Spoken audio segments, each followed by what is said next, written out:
So today we will get into community ecology and maybe animal behavior, a little bit of behaviors in there, and we'll work on lab 38, and then Thursday, not lab 27, 37, and we'll get into energy flow. Again, just remember these important dates that are coming. Okay, so let's talk about a different shift from, we began with population ecology last week for the unit. And population ecology are members of the same species who live in the same place at the same time, and they grow depending on their biotic potential, which is determined by the maximum number of deaths with the minimum number of births, and then the interaction or intersection with environmental resistance. All of the things that will stop them from having biotic potential or growing exponentially. Today we're going to focus on the interactions between members of different species within an ecosystem, and that's what we mean by community interactions. So in an ecosystem, living things have to rely on other living things to survive. When we talk about ecology, we talk about the relationship between the biotic, the living things, and the non-living things, the abiotic. This is the idea of ecology or ecosystems. But today we're going to focus on the interactions of living things together, and that's community ecology. Now, in general, when we're talking about ecology, and you're talking about the living things, the biotic, or life organisms, B-I-O means life, that they have an influence on each other. This would be considered your community ecology. And we're talking about ecology in general. We're talking about the interactions between the biotic factors and the abiotic.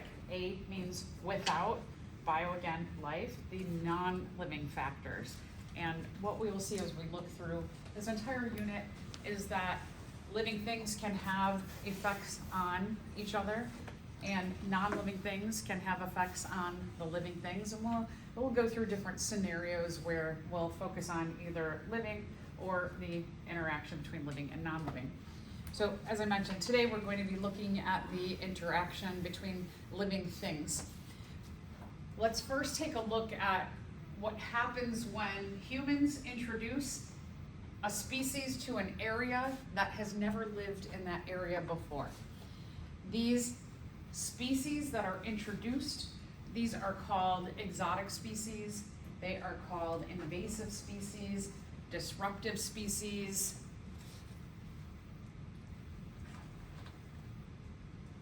When a species is introduced into an ecosystem where it's not normally found, it can cause, not always, but sometimes it can cause really, really big problems. So one example that I want to talk about is this beautiful organism up here. This is the lionfish. The lionfish is a fish that is commonly found. There are about, I think it's 9 species of them that are found in the Indo-Pacific region of the world, which is the other side of the world. So think about like the Great Barrier Reef, the Philippines, China, Japan, the coral reefs around those areas. They are very common too there. Now, a number of things about lionfish and their characteristics. So lionfish are not very strong swimmers. They don't have to be.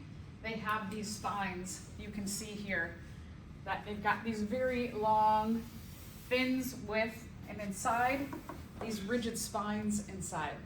The spines are pointy at the ends, so it's like having spikes all around you. Inside of those spines are poison. The poisons are neurotoxins. So if another organism gets pricked by one of those spines and is exposed to that neurotoxin, it could cause them to die and shuts down their nervous system. So the lionfish just kind of swims around like, ha, ha, ha, look at me, I'm so pretty, and I don't need to swim fast because I've got all of this armor, this poisonous armor around me.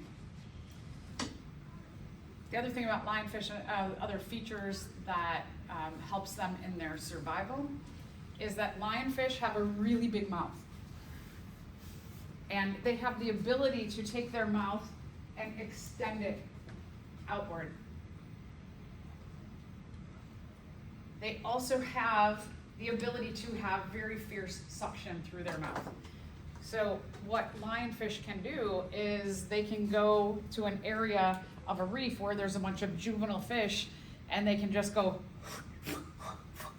and they can basically vacuum up all kinds of juveniles on the reef, which can be really dangerous for other populations, right? If you're trying to reproduce and have offspring and some other organism just comes and vacuums up all of your offspring, that's really hard on your population growth. So in the Indo-Pacific, there are other species that are adapted to actually eating this very dangerous kind of fish. Some species have adaptations where the poisons don't affect them. Some species have adaptations like triggerfish. Triggerfish have like a long, skinny snout with little teeth inside. And what the triggerfish will do, because they are very quick swimmers, is triggerfish will work alone or maybe even in pairs or triplets, and they will swim around the lionfish and start to distract and confuse the lionfish. And the lionfish, not being a good swimmer, will be like, whoa. And it won't be able to keep its fins surrounding all of the soft parts of its body, and they may expose then their stomach. And the triggerfish, one may distract over here, and the lionfish is going like this to look, and it leaves the stomach area exposed, and another one comes in and takes a chunk of their stomach and kills them. And so there are species that either, again, are immune to their toxins or have just the right precise adaptations and behaviors to eat these lionfish and keep the lionfish in the Indo-Pacific from just growing out of control. And that's what we find in general. If you remember, we talked about back when we were looking at the first unit and the diversity of life, and we talked about fungus, and that there are kinds of fungus like cordyceps, for example, that have little harpoons and can shoot spores into insects and then eat them from the inside out.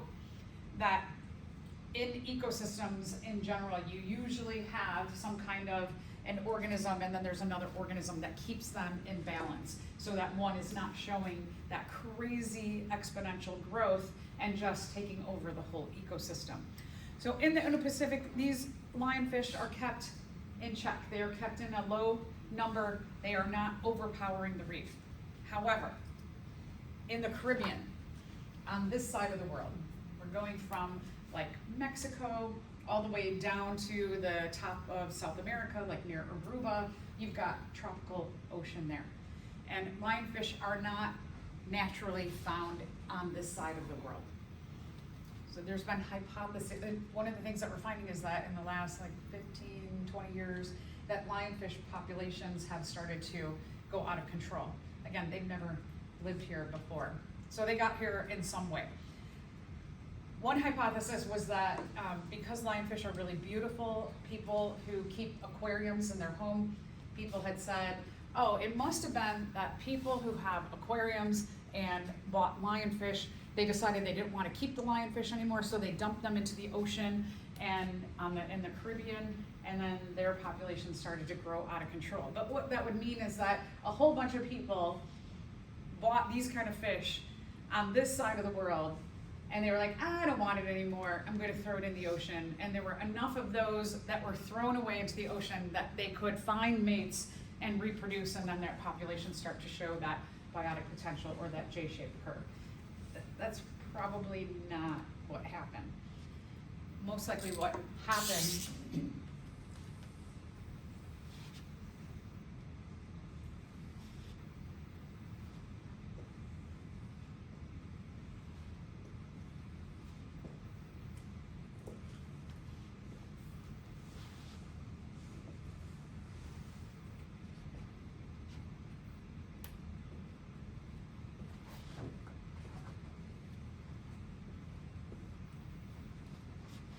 So, if you buy stuff from Temu or Alibaba or Amazon and you get a bunch of stuff for really, really cheap, where a lot of that stuff comes from is from the other side of the world, from Indo-Pacific areas, not always, but a lot of it will come from that area. And there are these huge tanker ships that will bring all of that junk over to our side of the world. These huge tanker ships may be 1 to 2 blocks long. That's how big that ship is, enormous.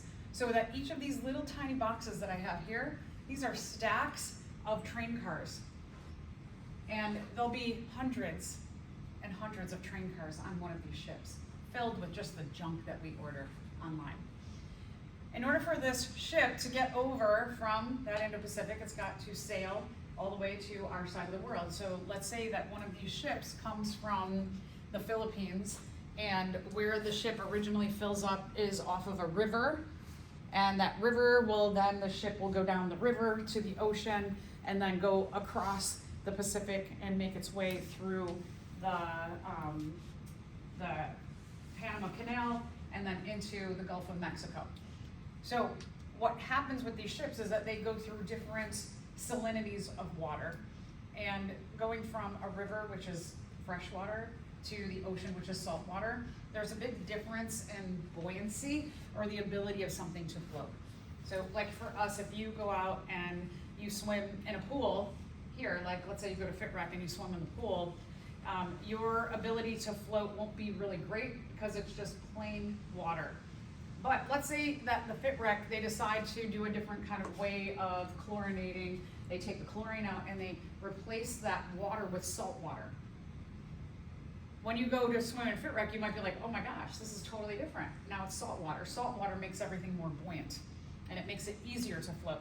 So when these ships go from like freshwater rivers and get filled up, and then they go into oceans, and even different parts of the ocean have different salinity or buoyancy. So to compensate so that these ships don't, when they go from like freshwater to salt water, they don't just flop over, what the ships have to do is these ships have these intake and outtake areas, and they take water in, I should say, they let water out and then they take water in, and depending on the water that they're going into, they need to have a balance of the same kind of water outside as they do inside. So when they're going from the river area, they will let go of a lot of that water, and as they get into the saltwater area, the ocean, they're going to take in that water. So inside of these giant ships, they have what are called ballast water. So probably what happened with the lionfish is that over, let's say in the Philippines, that they come from a river and then they stack up and they fill up this big giant ship with all of our junk, and then they go into the ocean area. They have what are called locks, and in the lock it holds the ship in place and then allows for the release and then the take-in of different kinds of water. And so probably what happened was, when on that side of the world the ship filled up with ballast water, it'll take in species who live in that area. And so this is the more supported hypothesis about how those lionfish got to our side of the world, is that they were probably taken in the ballast water, and then when that ship comes to our side of the world, it releases the ballast water and released a whole bunch of these into that area. Now, here's the thing about what we call an exotic, introduced, or invasive, or disruptive species, is that when they are in this term, a lot of these terms, like it could be, again, disruptive, introduced, invasive, exotic. Introduced, I like that term because you're introducing a species into an area that has never lived before. So when the lionfish were introduced onto the coral reefs in the Caribbean, there's no predators to keep them in check.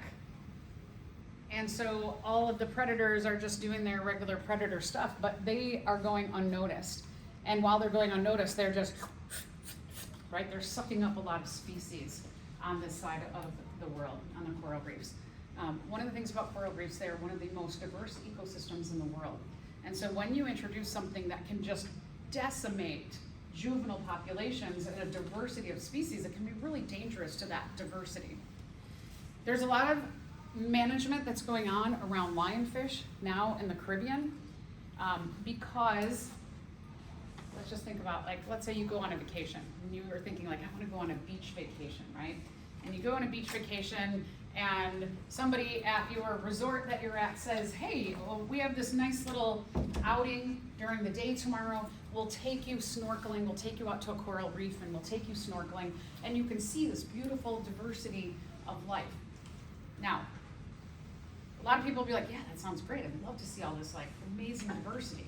And perhaps you've even done one of these little excursions. So somebody's making money, that's their livelihood. That's the way they make their, that's their business, is to show people the beauty of the coral reefs. The danger is that if these lionfish are getting rid of that diversity of life, if somebody comes up to you and they're like, hey, you want to go to this place out in the ocean? It has just like bare rocks and then these one kind of fish there. Would you be like, that sounds great, right? You might not be as apt to go on that excursion anymore. And then those people are going to start losing money. The other thing is, around coral reef, there's a lot of fishing that is done. So there's a lot of people who on the outskirts of reef will catch fish like grouper and snappers, and then they'll take them to the market and they'll sell them. And so if this is taking over the reef, there's no diversity of that beauty anymore for ecotourism, and there's no diversity for any of the people who are fishing for a living. And so when you have something like an introduced species comes to another area of the world, it can decimate the economy of that area. In addition, as I said before, this is pretty dangerous.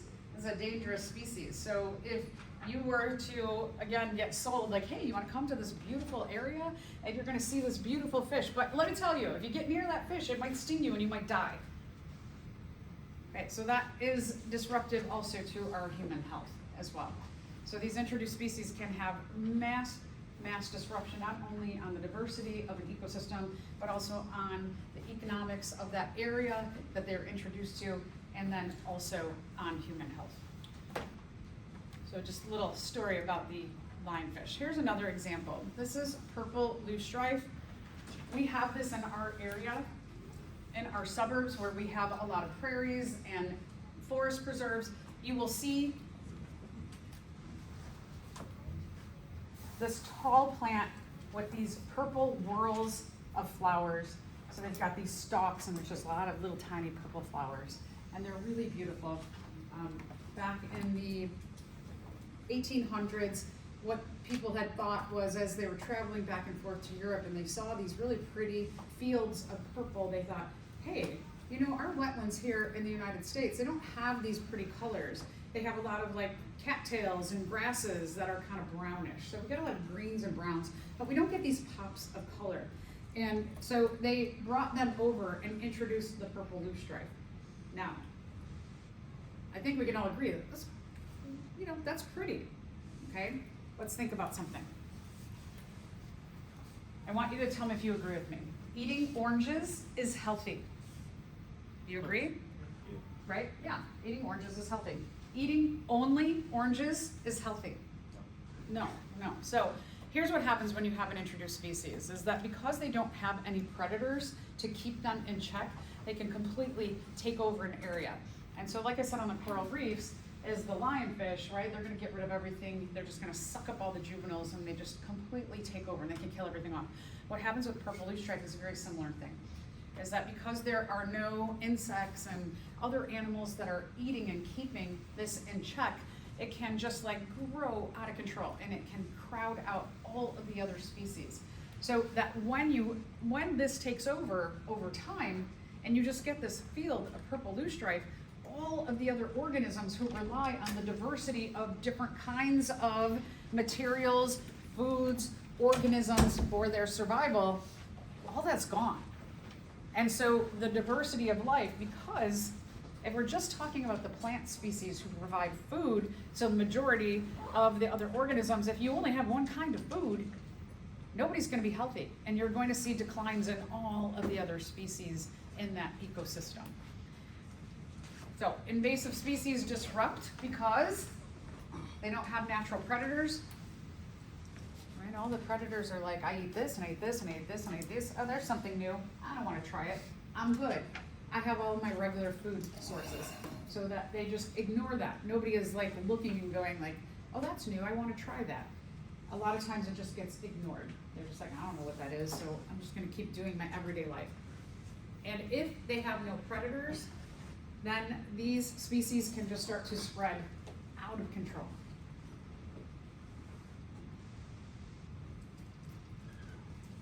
And then, as I mentioned, when we're talking about, for example, like the coral reefs, and thinking about the effects on humans, is that they can be harmful to our health. Let's say that this species brings over a pollen that causes humans to have really severe allergies. What if you already have asthma? That's going to be dangerous, right? It's going to be lethal to you. And as I mentioned before too, that it can have a dire effect on the economy. If you reduce the diversity of species, if you're somebody who is relying on the beauty of that area to show everyone that diversity, you're not going to get as many clients. Or if you are fishing, you're not going to have as many kinds of animals to bring to the market. So this is just one example where humans can have an effect on introducing or bringing species to another area, and the interaction of that species or the lack of interaction of that species with other species can have really dire effects on an ecosystem. So let's talk about other community interactions. So here we have a picture, nice AI picture of a whole bunch of predators out in some prairie that they're all starting to attack each other. So we know that organisms or animals have relationships with each other for a variety of reasons. That when we are talking about community ecology, we're talking about the relationship between a living thing and another living thing.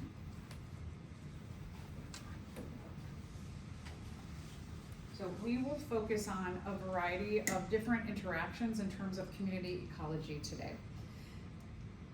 One of the principles about how living things affect one another is a principle called coevolution. Coevolution means that a species acts as an agent of natural selection on another species. Okay, so what does that mean? When we're talking about natural selection, remember that nature selects for the traits that are best given that situation or environment right now. And so when we're talking about a species, it is choosing the traits of an organism that are good for that species right now. And it means that when one species changes or evolves, the traits that are selected for are going to be different in how they evolved. Okay, so you might be going like, I still don't get what you mean here. This is a great picture. So let's say that this flower here has a mutation, and in that mutation, the flower has a longer cup on its flower, and the nectar that it produces is way deep down in here. And remember that the stamens inside the male flower parts, which have the pollen on there, that pollinators like this hummingbird, we need these two to interact because one, the bird can get some of that nectar to eat, and while it's eating and it gets its face down in here, the stamens are going to rub the pollen all over the feathers of the bird so that when this hummingbird goes to the next flower and sticks its head in, it's dropping off pollen from another individual flower, and it's helping to pollinate or fertilize another flower. So this has a mutation where the cup elongates. Now, let's say in our population of our hummingbirds that you have long beaks, medium beaks, and small beaks. When this flower has that mutation for a longer cup, the longer beak mutation in the hummingbirds, that trait will be now favored. The medium, maybe they can get to some of that nectar, maybe not, but definitely the small beak is not going to be favored. So as this one has a mutation and changes over time, it affects what traits are going to be favored in a population that interacts with them. So that's coevolution. As one species changes, has random mutations, and evolves, it is going to force what traits are favored in a population that relies or interacts with them.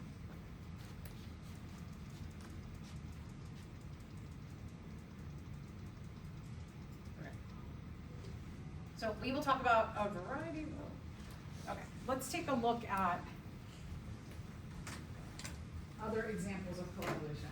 So here is a video of sea turtles and slipper lobsters.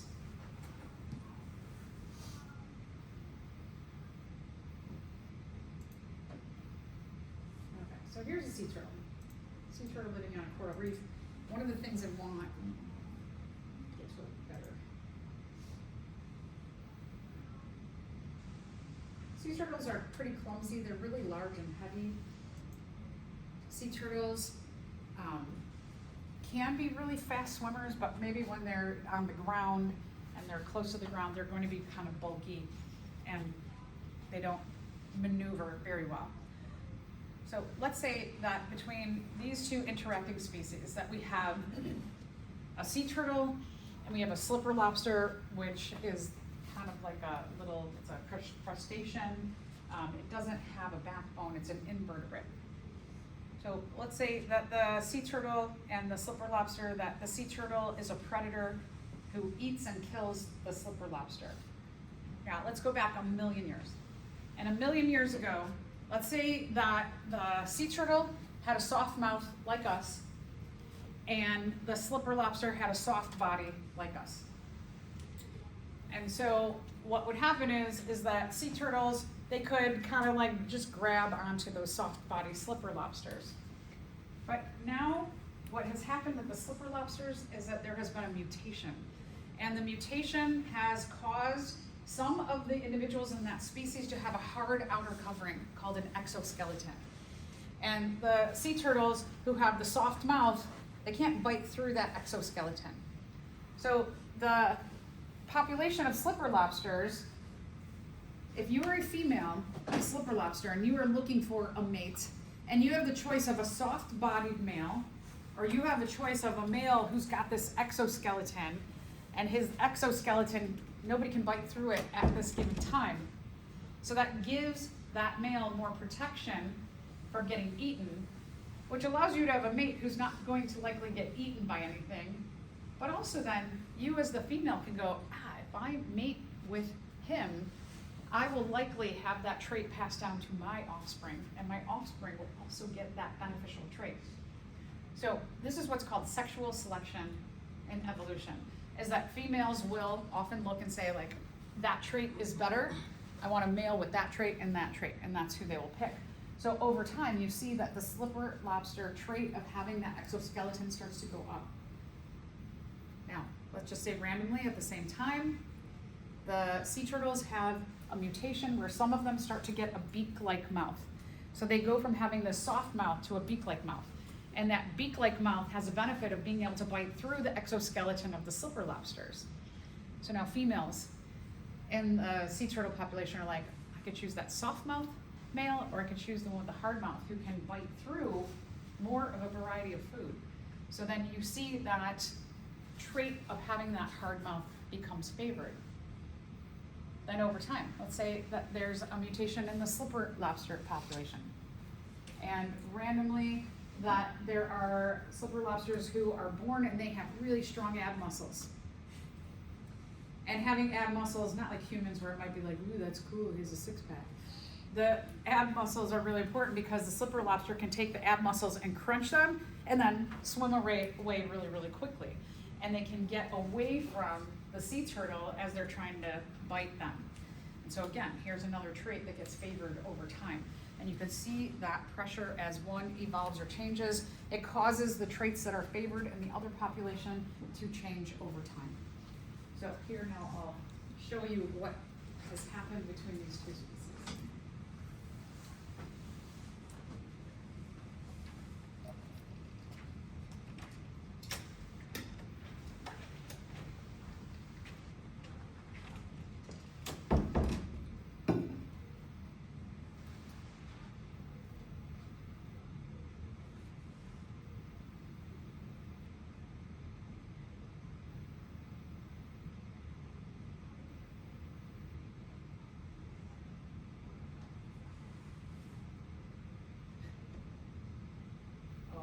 But eventually that slipper lobster, just the muscles get tired and it loses.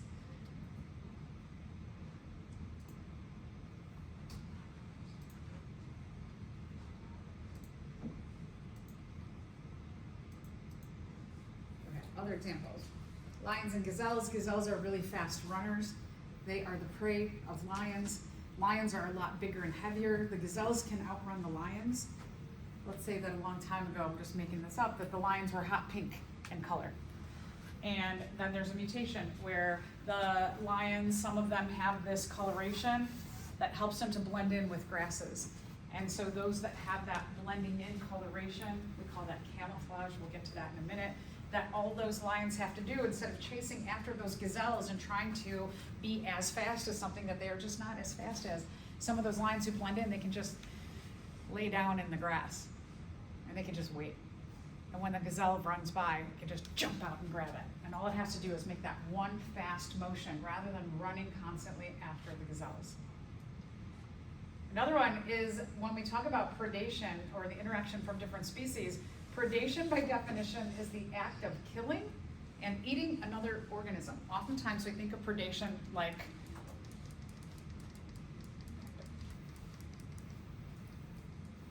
we often think of this as a predator, right? If you think predators, you might think like shark or lion or bear. But the definition of predation, the act of killing and eating another organism, it can apply to something like a horse eating grass. And you might not think like that horse is a fierce predator to that grass, but it is killing and eating something else, another organism. So over time, one of the things about grasses, and I know I've mentioned this before, that plants have cellulose, which makes them have very strong bonds in the structure of their body. We often as humans call that fiber. And having more molar-like teeth, like the teeth that are in the back of our mouth, those teeth are good for crushing fibrous foods that have a lot of cellulose. Horses who have evolved to have molar teeth in the front as well as the back have an advantage to extract more energy out of their plant food. And so you have this adaptation of, female horses might be like, hey, let me see your teeth. And if they have flat teeth like us in the front, the female will be like, no, I don't like your teeth. But if you have these molar-like teeth that are large and flat for crushing, that female's like, that, yeah, I want a male like that. So you can have situations where the predator and the prey are not very necessarily fierce, but it is still the act of killing and eating another. We are going to take a look at these 4 different interactions of species through this chapter and see what happens here. So let's start with competition. The term competition, it can apply to members of the same species or different species. When we're talking about community ecology, we're talking about inter-specific competition, which is competition between members of different species.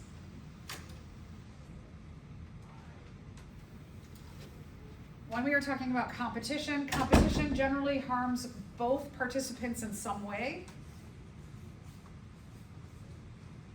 If we think about humans in the way we call competition, right? If you're going to compete for something, let's say you're competing in chess or you're competing in basketball, don't we always call it a winner and a loser, right? So we know that someone loses out.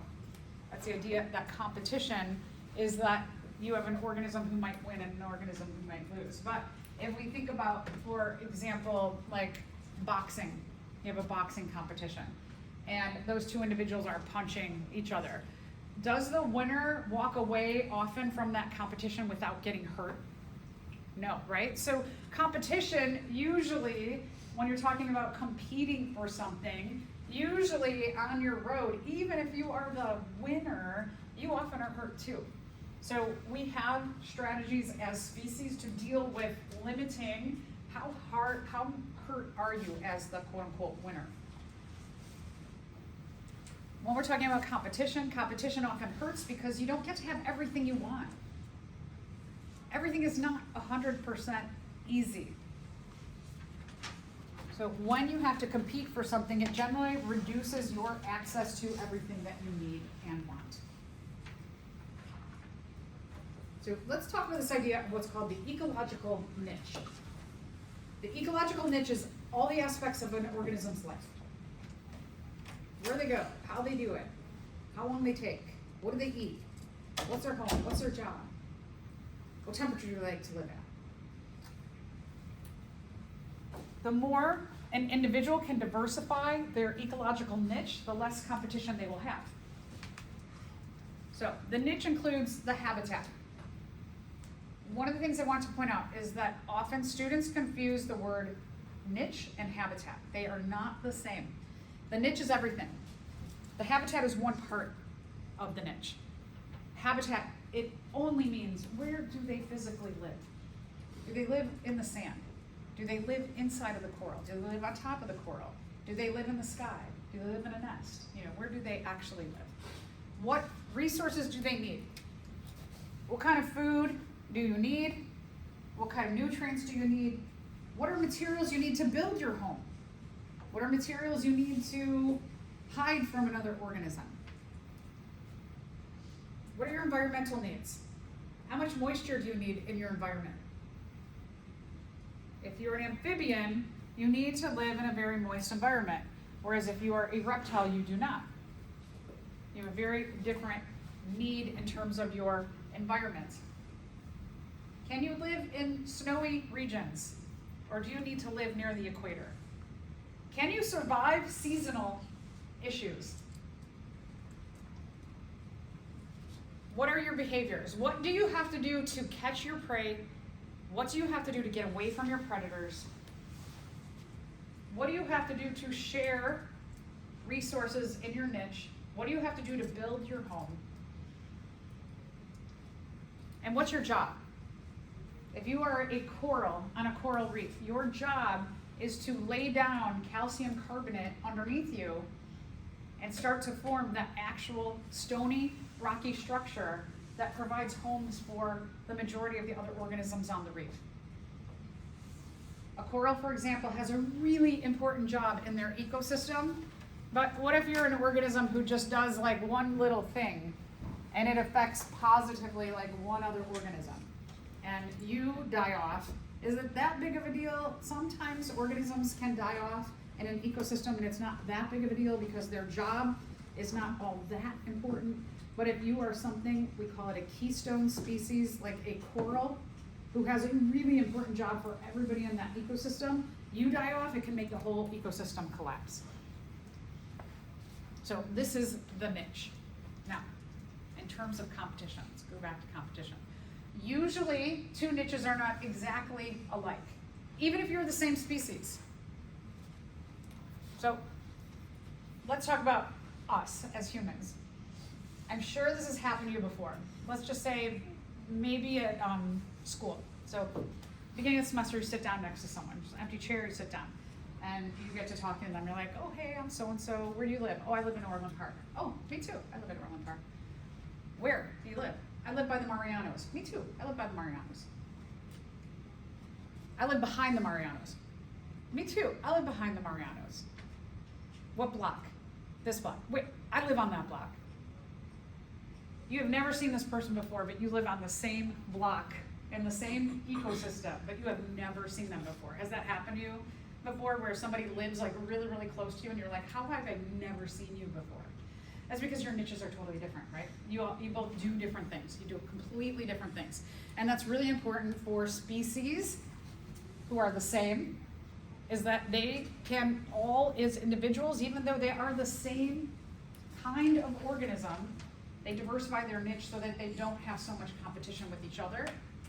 And this is true for species who are different in an area, that you don't just do the same things as every other species, because then you're just competing for every part of your niche. If you do have your niche so close to another species, what can happen is called the competitive exclusion principle. When you have too much competition, you can be excluded from the environment. So, competitive exclusion principle says that the more adaptive organism will outcompete the one that is less adapted.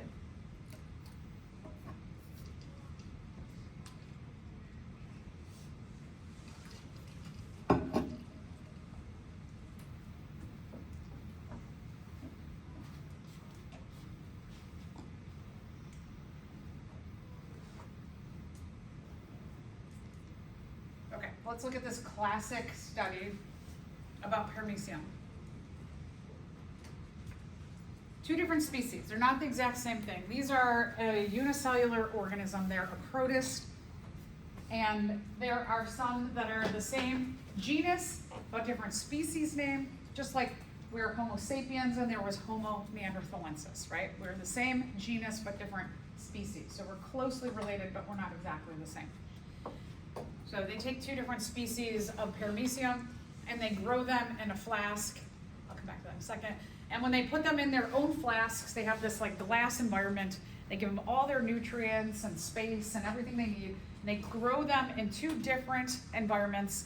What they see is that each of the species shows that J-shaped growth, but then environmental resistance kicks in here and they both start to level off at a carrying capacity that flask can sustain that number of individuals over a long period of time. So they show that nice S-shaped curve. Now, somebody said, let's dump them in the same flask and see what happens to the species. So they dump them into the same flask. And what they find is this red species, it just grows really fast and then it starts to die off. Because this one starts to grow and they level off at a carrying capacity. And so the blue species is more adapted to that environment. It shows less competition with the red. The blue survives and the red dies off. This is not super common in nature. What is more common, so natural selection favors organisms with less competitors. Is this am I jumping around again? What did I do? Let's see, do you find it?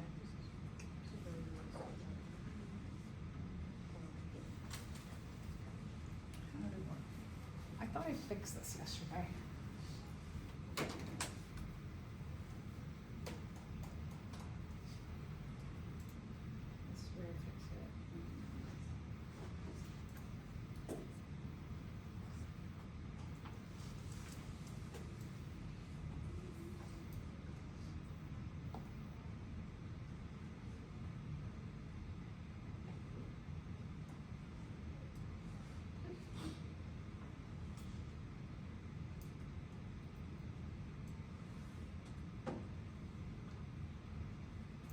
Next. Is this the next one? Yeah. Okay, so sorry about that. Okay, so how do organisms deal with this fierce competition? Is that they do what's called resource partitioning. They partition or only take a section of the resources that they need. It's essentially like sharing. That if you can share parts of your niche rather than fight for the entire amount of that part of your niche, you are going to lower your competition and you're going to have an easier time surviving.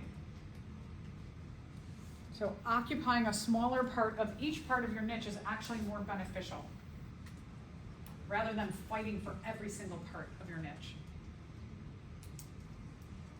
And by sharing or doing resource partitioning, you are reducing the effects of competition by making less competition.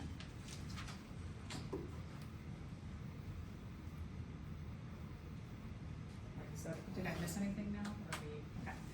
Okay, so then everybody survives better in an ecosystem by sharing, by doing resource partitioning.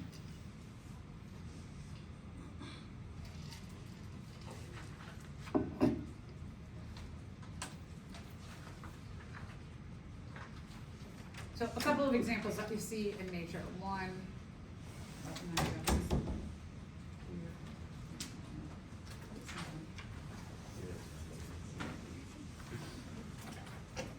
is that next in your notes? Or did we skip that?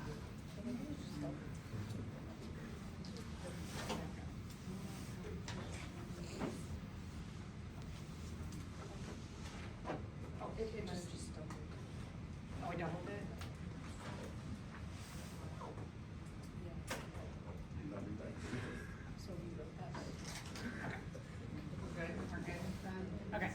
So sorry. All right, couple of examples of resource partitioning. Let's say that you are a warbler. These warblers These are migratory birds. There's about 400 different species of warblers. And they are traveling. These are, remember, a type 2 survivorship, where every day this kind of organism wakes up and they're like, it's gonna be a rough day. I might die. I hope I don't. They fly. And let's say that the warblers, they're flying all night, all day. They're flying all day. And they prefer this kind of tree, an evergreen tree or a gymnosperm. And after flying all day, let's say 10 of these come here and they're like, oh, this is a nice tree. This is nice, this is the kind of tree I like to sleep in. It has some food, it's got some insects that I like to eat. Let's rest here for the night. And they settle in. But then this bird comes along, 10 of them comes along. And they're like, okay, we had the whole tree, we'll move down here and you take the top. But then that bird, 10 of them come along. And everybody starts to just take a section of the tree rather than this one just being like, I'm gonna fight you, I'm gonna fight you, I'm gonna fight you, and I'm gonna fight you, right? You've got a long day, you don't wanna fight everybody, so you're just like, okay, we'll crowd into this section and everybody will have this tree. This is resource partitioning. Another example, this picture. Where did I put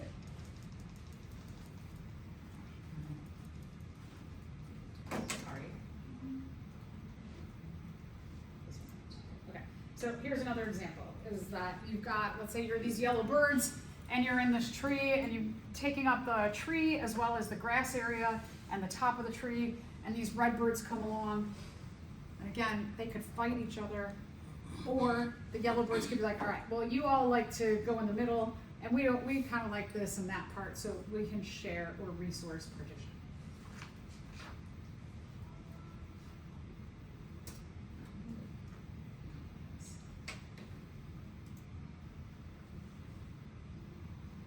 Here, right?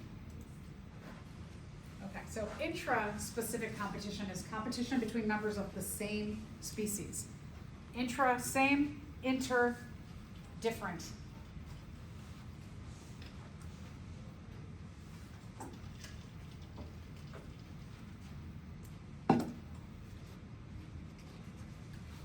When you're the same species, you may have the same niche, but again, just like you and that person you sit down next to and you find out we live on the same block and we've never seen each other, because you diversify so much as an individual, as a species, so that you can limit your competition. The ability of individuals in a species to limit their competition and do more resource partitioning, it will be dependent on, does that population, are they able to grow exponentially? Are they able to do the S-shaped curve, or are they going to start to do that exponential growth, the J-shaped curve, and then crash off? So the ability to share or resource partition really can have an effect on the size and how big a species becomes. Size and area they go to, I should say. Okay, so predator prey, right? Oh. Yeah.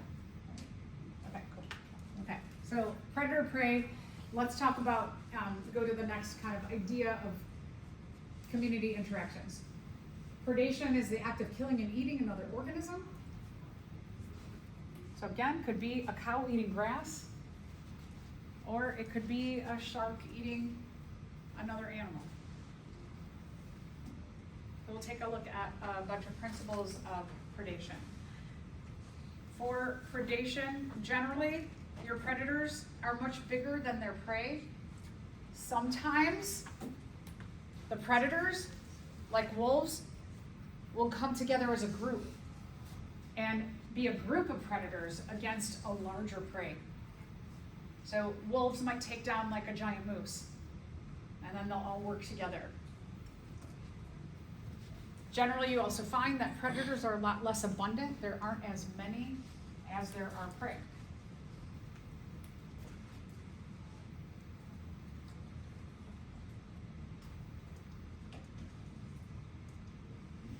Predation is another concept of coevolution.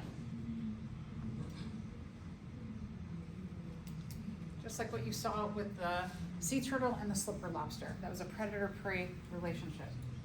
The coevolution of these two organisms exerting environmental pressure what traits do I have that work with your traits? And as a prey, what traits do I have to escape your traits?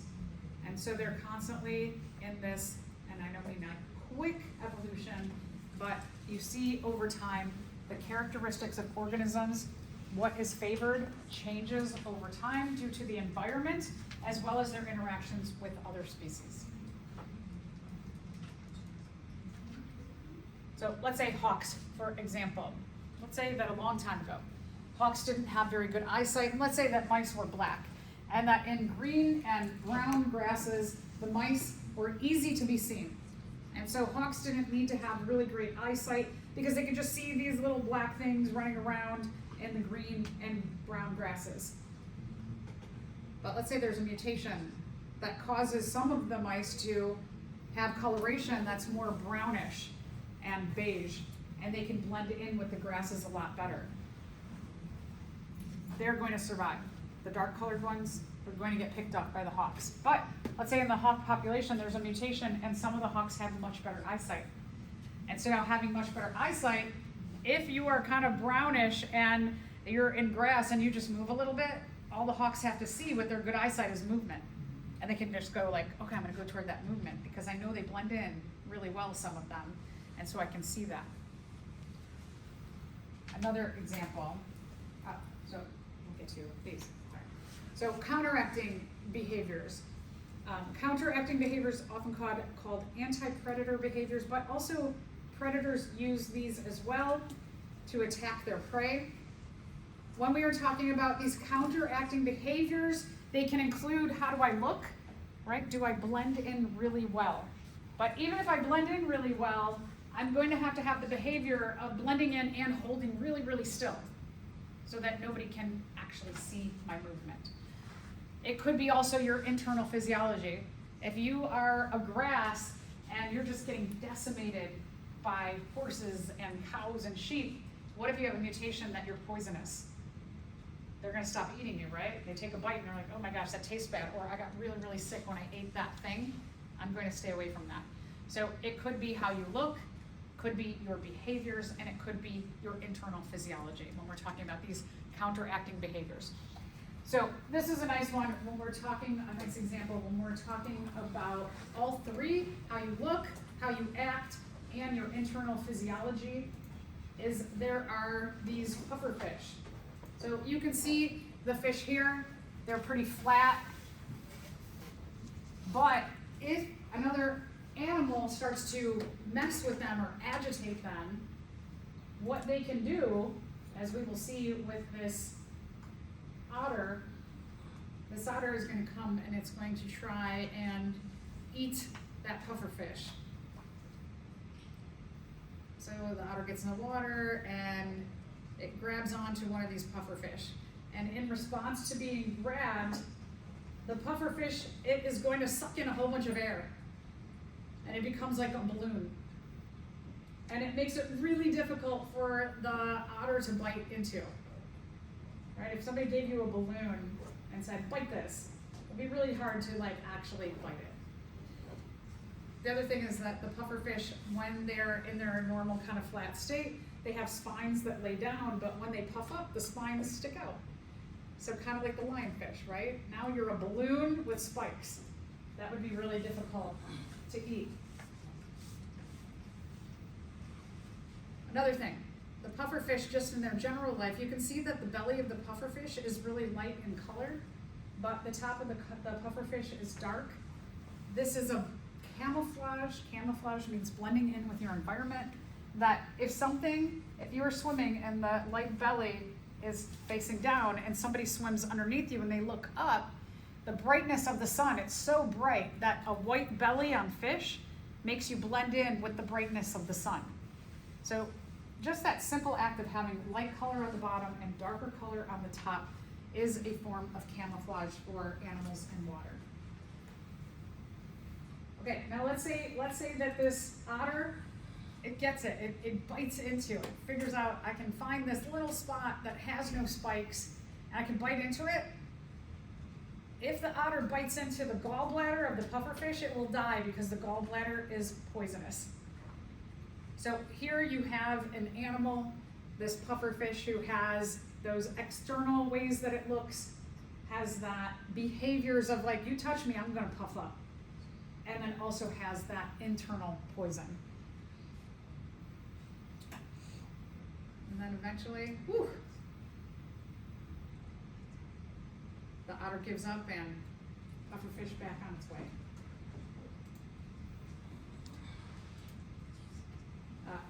Other example, bats and moths. So bats, if you've ever heard the term blind as a bat, bats are active at night. They're what we call a nocturnal animal. Bats have a number of features that allow them to have benefits to being active at night. One is, so bats are called blind as a bat. That term comes from bats often have really bad eyesight, or some bats are actually blind. The way that they quote unquote see is through sound waves. They produce echolocation or sonar. They can send out sound waves into the environment, and when those sound waves hit everything in the environment, the sound waves bounce back and it gives them a picture of what is out there, like being able to see. So they use sound to quote unquote see in their environment. Sound, this sonar actually does have a sound to it. Now, if you went out into the forest at night and you're going for a hike, are you hearing? You can hear that? Can you hear the sound waves of the bat? You might be hearing insects, but insects. You can hear the sonar. Insects. Oh, okay. The insects, not the sonar. The insects, right. The insects are making sounds, but the bat sonar. No. We don't have the ears fine enough to actually hear bat sonar. So, but the moths do. And the moths can hear that, whatever that sound is. We make it up as humans, like, I don't know what it is. And so the moths, when they hear that sonar, they can fly to a different location. So by the time the sonar comes back and hits the bat, and the bat figures out, okay, that moth is there, that moth can be way over there. Now, what happens is that the bats will change their frequency. Let's say there's a mutation and now there's a different frequency of sound wave that those moths can't hear anymore. And the moths are like, wait, I don't hear it. Oh, we're getting eaten. And then the moth population is like, wait, so they must have some kind of different frequency of sound waves that we can no longer hear and respond to. And so then the moths start doing these clicks, and those clicks are a sound that interfere with the new sound wave bouncing back to the bat.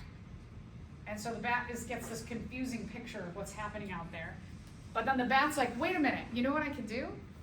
I could just shut off my sonar that they can't hear anyway, and I could just listen for the clicks, and I'll just fly toward the clicks. So back and forth, these behaviors that they do to benefit each other are pretty wild. So again, here's co-evolution in action.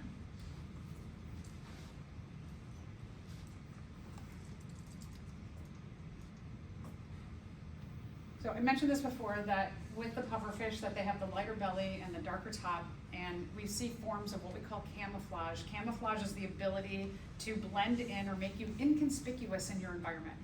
Just like the cheetah, the lion, having that coloration, the mice, right? Having the coloration of the grass can help you blend in with your environment. The light belly, the dark top of the fish. So if you have the ability to blend in with your environment, let's think about this next question. Which behavioral response to the threat of predation is most likely to be selected for in a species that uses camouflage for protection from predators? So a quick escape response? Maybe, right? Maybe. Sudden display to startle the predator? Maybe, like, right? Wouldn't that be cool if the predator comes at you and then you're like, ah, and they just like, freak out? Okay, maybe. Cooperative behavior, have we talked about cooperative behavior at all? No, we're not going to even talk about that. Behavior that mimics the behavior of the predator? That doesn't seem good. What about motionless behavior? Okay, so all of these, a couple of these are like, that sounds good, that sounds good. So just make sure, again, when a question, if you're like, oh yeah, that would do that, yeah. Quick response to escape, yeah. But that's not what it's asking about. It's asking about if you can camouflage, what would best suit you? And the thing that would best suit you in camouflage is to be able to sit still. So that just like that mice, when the hawks have those great eyes and they just see a little movement in the grass, they're like, I know, I can't really see the mouse, but I know movement in there means that there is a mouse who's blended in there, and I'm just gonna go toward that movement. So if that mouse can stay still, that is the benefit. A few different forms of camouflage. Camouflage can be just your coloration blends you in, like the grasses, but let's say there's a frog here, and they are colored to blend in with mud. The Arctic fox in the wintertime has a white coat to blend in with the snow. And this is a flatfish, so here is the outline of the fish. This is the mouth and the eye. Flatfish have the ability to detect the pattern in their environment and change their skin coloration to blend in. Here's an example. Some researcher took a flatfish and put them on a checkerboard, and it's a background that they've never seen or experienced before in their environment. And even though it's not perfect, it's pretty impressive, right? That they could go from being something that has coloration like this, with browns and greens and yellows and blacks and whites, to being completely black and white. Predators also use camouflage, not just prey. As I mentioned with the lion, right? If the lion can just blend in and hold still, it doesn't have to do all that running after the gazelle. Snakes are colored so that they blend in with dry ground, with dirt and mud. When you see stripes on something, it helps to break up the body pattern. From afar, it makes it hard to see the exact outline. Also, spots are another thing on animals, that when animals have spots, it also helps to break up the body outline. So just like the cheetah here has a bunch of spots, it has the coloration of the grass, all it's got to do is just hold still. And here is an extreme example that's super cool. This is a fish called the frogfish. Frogfish, here's the outline. This is the whole outline of the fish. This is an eye. This is the other eye of the fish. This is the mouth. These spots here are not holes. It kind of looks like a sponge on a coral reef. It has dark spots on it, so it looks like it has the pores just like a sponge has. And this fish, all it has to do is sit totally still. Now, a number of other strategies it has for being a really fierce predator is that the frogfish, it has a fishing pole that it can release out or retract back onto its head. And so when the frogfish is hunting, what it can do is it puts its fishing pole out. There are a lot of different species of frogfish. Each different species has a different lure at the end of their fishing pole. This one just looks like some debris or junk that's floating around. Some frogfish have lures at the end that look like a fish. It actually looks like another creature. And so this is kind of thin and transparent in color, and they can release that and they hold really still, but they just move their little lure out here. And other fish can come and go like, what's that? Ooh, that looks yummy. And especially if it looks like a fish, it's gonna be like, oh, I'm gonna go get that yummy thing there. I'm going to eat it. Now, other behaviors that the frogfish has. The frogfish, even though it looks like really fat and just slow, it can jump out and be back in its space in a millisecond. So before a second even happens, it can jump out, grab something to eat, and be back in its space and hold completely still. The frogfish has an enormous mouth, so kind of like the lionfish. Even bigger though. The frogfish's mouth can eat a fish about a third of the size of its body in one bite. It can eat something about a third of the weight of its body in one bite. Imagine you have, let's say you're 150 pounds, and you sit down to a 50-pound meal every day, and in 1 millisecond bite, you eat that meal, it's in your body. That's wild. So when fish come, there could be a school of fish going by, a whole bunch of fish could be streaming by, and one of them's like, ooh, I'm gonna have that little snack there. A frogfish can jump out, grab one of the members of a population of fish, and everybody else is like, whoa, wait, they were just there, where'd they go? And they're gone, and they have no idea that that frogfish just ate them.